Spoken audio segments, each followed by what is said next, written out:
United States, about half of the people live in cities and their suburbs.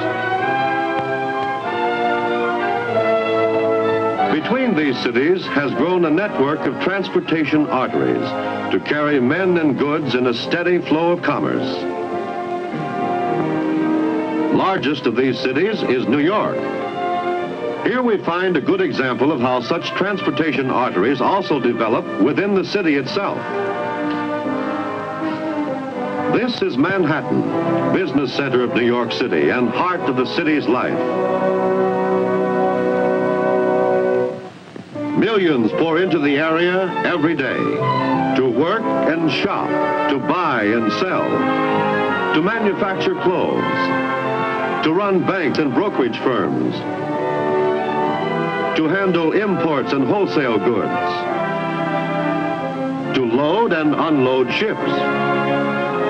But where do all these people come from, and how do they get here? Some of the people who work in Manhattan live in apartment houses and other sections of the city. Others in single-family houses out in the suburbs. In the mornings, Manhattan acts like a heart and draws in the workers from their homes in the surrounding areas. The streets become filled with crowds of workers and shoppers. Then, in the evening, the workers stream home again. And the business section becomes a ghost city. Day after day, year after year, this constant cycle goes on, the rhythm and pulse of the city.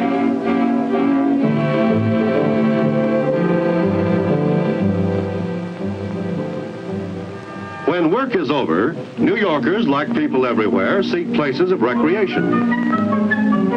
Sometimes they go to Coney Island, or more distant beaches, or Broadway, or just relax at a ball game.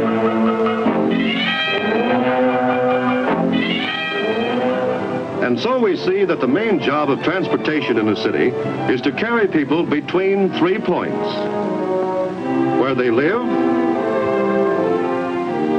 where they work, and where they play. In New York City, people have a choice of several arteries of transportation. Certainly the most important means within the city is the subway. Almost any section of the city is within easy walking distance of a subway station. And by subway, one can travel to most points in the city, quicker and cheaper than by any other way. The subway schedules are arranged to meet the changing flow of traffic. In the early morning, there is heavy subway travel, followed by a slackening. In the late afternoon, there is a second rush, returning workers to their homes. At night, the load grows lighter and lighter.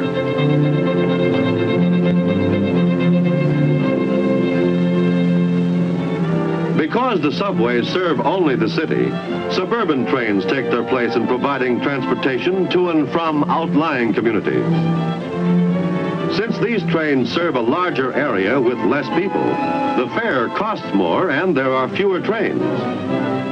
But once aboard, the commuter can enjoy a leisurely, comfortable trip. About 2 miles from the station, the train goes underground. From the station, the commuters continue on their way by buses, taxis, or on foot. Like the subways, in the mornings, the suburban trains carry heavy loads of workers to the city. This is followed by a slackening. In the late afternoon, there is a second surge as workers leave the city and return to their suburban homes. At night, there is less travel. Many commuters who come from New Jersey to New York must leave their trains in New Jersey and continue their trip by ferry boat. Although the ferry is slow, its passengers can get a breath of sea air before they plunge into the bustling city.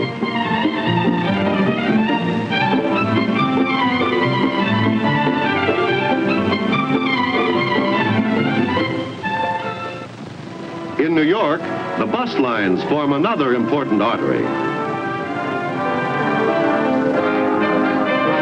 Their routes weave a tightly laced pattern over the face of lower Manhattan, and one can find a convenient bus line almost anywhere in the city. Buses are slower than the subway, but they offer the pleasure of being able to see store windows and the people of the city as they work and play.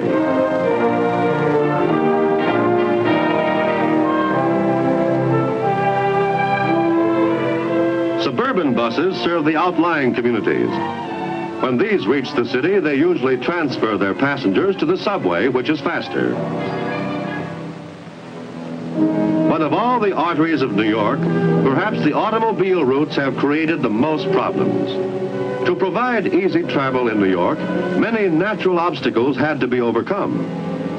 For one thing, bridges had to be built to Manhattan, since it is an island surrounded by broad rivers.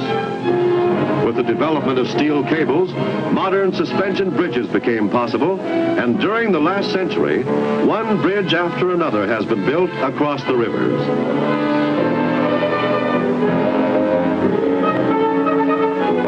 To supplement the bridges over the rivers, tunnels have been built beneath them.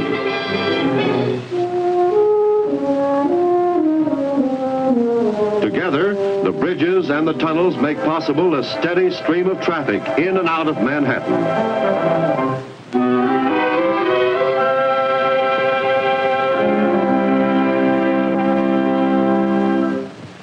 Every large city has a problem of unusually heavy traffic during rush hours. As a solution, many streets are one-way. Others have restricted parking zones, and parking buildings keep cars off the streets.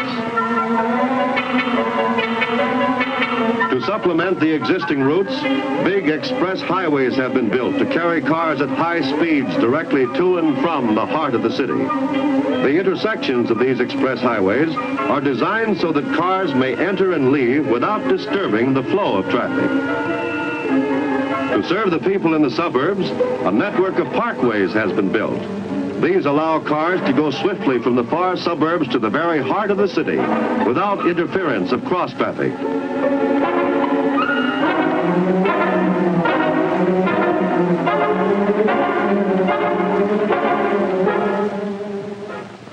And so, by day and night, year after year, these arteries of New York throb steadily, their pulse timed to the life of the city.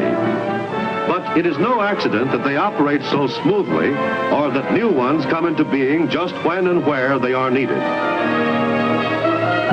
Providing transportation for New York's millions is the job of many kinds of experts. This group of research workers analyzes population trends to determine when and where new arteries are needed. Over a period of time, the people of the city move from old sections to new ones. As the population shifts to other sections, transportation must move with them, and new arteries must be built.